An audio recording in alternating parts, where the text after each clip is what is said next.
Il nous reste à voir maintenant le cas des quotients. Alors on va commencer déjà par faire un petit point au niveau de la notation. La notation sous forme de quotient 12 sur 4, autrement dit 12 quarts, signifie le résultat de la division de 12 par 4.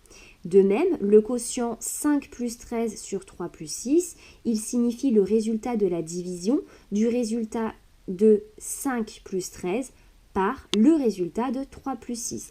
Finalement, on peut le voir comme le résultat d'une division avec parenthèse. Ce qu'il faut comprendre, c'est que 5 plus 13 sur 3 plus 6, eh bien, c'est la même chose que entre parenthèses 5 plus 13 divisé par entre parenthèses 3 plus 6.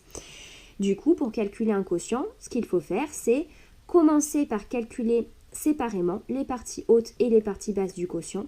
Et une fois qu'on a le résultat de la partie haute et de la partie basse, eh bien, on finit par la division de la partie haute par la partie basse.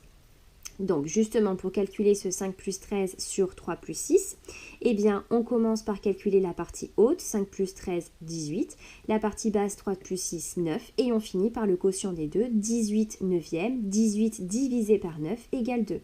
Attention, ce qu'il ne faut pas faire, c'est oublier de mettre des parenthèses ici autour de la partie basse et du coup commencer par faire la division de 18 par 3.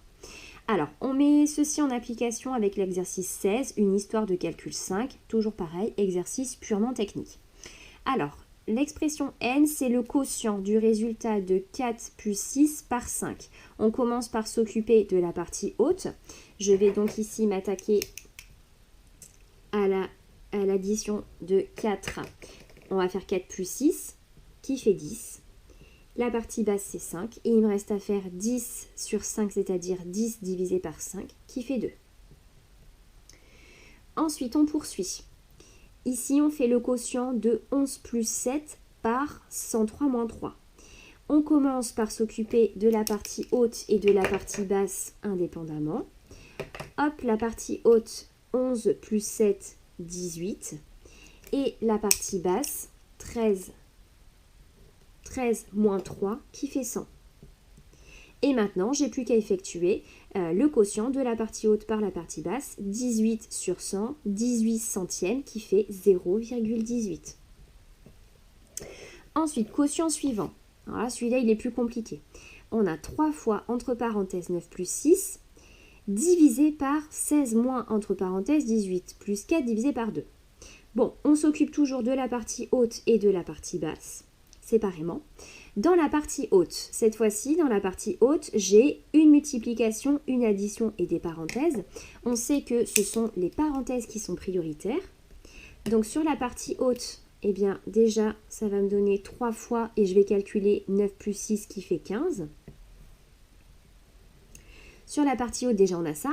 Sur la partie basse, on a soustraction, addition, division et parenthèses. Ce sont également les parenthèses qui sont prioritaires ici. Donc, on va faire 18 plus 4. Je recopie donc l'expression qui se trouve sur la partie basse de mon quotient. 16 moins, entre parenthèses, 18 plus 4, 22, divisé par 2. Ensuite, sur la partie haute, j'ai plus qu'une multiplication. Sur la partie haute, oui, j'ai plus qu'une multiplication, donc on va la faire. 3 fois 15, 45. Maintenant, sur la partie basse, j'ai encore une expression qui contient soustraction et division. La division est prioritaire sur la soustraction. Donc, on va faire 16 moins le résultat de 22 divisé par 2, c'est-à-dire 11. Hop, j'ai encore un petit calcul à faire sur ma partie basse.